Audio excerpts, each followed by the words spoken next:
యామిని అతిథిని తీసుకొని పల్లెటూరులో ఉన్న అర్జున్ ప్రసాద్ ఇంటి ముందుకు వెళ్ళి అర్జున్ ప్రసాద్ అర్జున్ ప్రసాద్ అని గట్టిగా అరుస్తుంది. దాంతో ఫ్యామిలీ మెంబర్స్ అందరూ బయటికి వస్తారు. యామిని కోపంగా గౌతమ్ అహల్యల వైపు చూస్తూ ఇలా అంటూ ఉంటుంది. మీ విడాకులు ఆగిపోవడానికి జడ్జ్ మీకు విడాకులు ఇవ్వకపోవడానికి కారణం మీ అన్యోన్యమైన దాంపత్యం కాదు. మీ దాంపత్యాన్ని చూసి విడాకులు ఆపలేదు జడ్జ్. మా కొడుకు కోడలికి విడాకులొద్దు అని చేతులెత్తి దండం పెడితే జడ్జిమెంటు మార్చేశారు జడ్జి గారు అని చెప్తూ ఉంటుంది యామిని. దాంతో గౌతమ్ షాక్ అయి అర్జున్ ప్రసాద్ సుభద్రల వైపు చూస్తుండగా వాళ్ళు కాస్త తలదించుకుంటారు.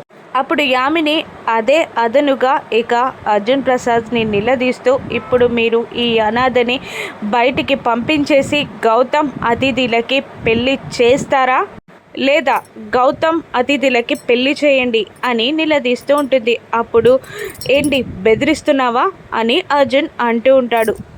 గౌతమ్ అతిథులకి పెళ్లి చేయకపోతే నేనేం చేస్తానో నాకే తెలీదు అని యామిని అంటూ ఉండగా ఇక అర్జున్ ప్రసాద్ అహల్య నా కోడలు అని గట్టిగా గర్జించి చెప్తాడు.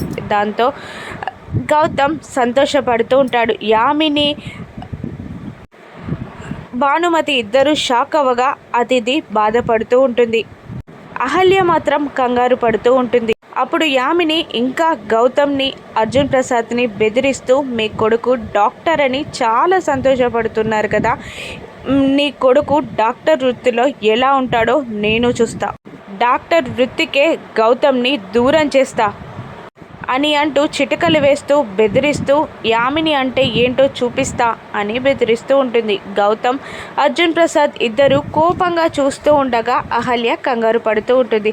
ఇక యామిని గౌతమ్ పైన తీసుకోబోయే రివెంజ్ ఎలా ఉంటుందో, దాన్ని గౌతమ్ ఎలా తట్టుకుంటాడో రాను ఎపిసోడ్స్లో చూద్దాం. Thank you for watching.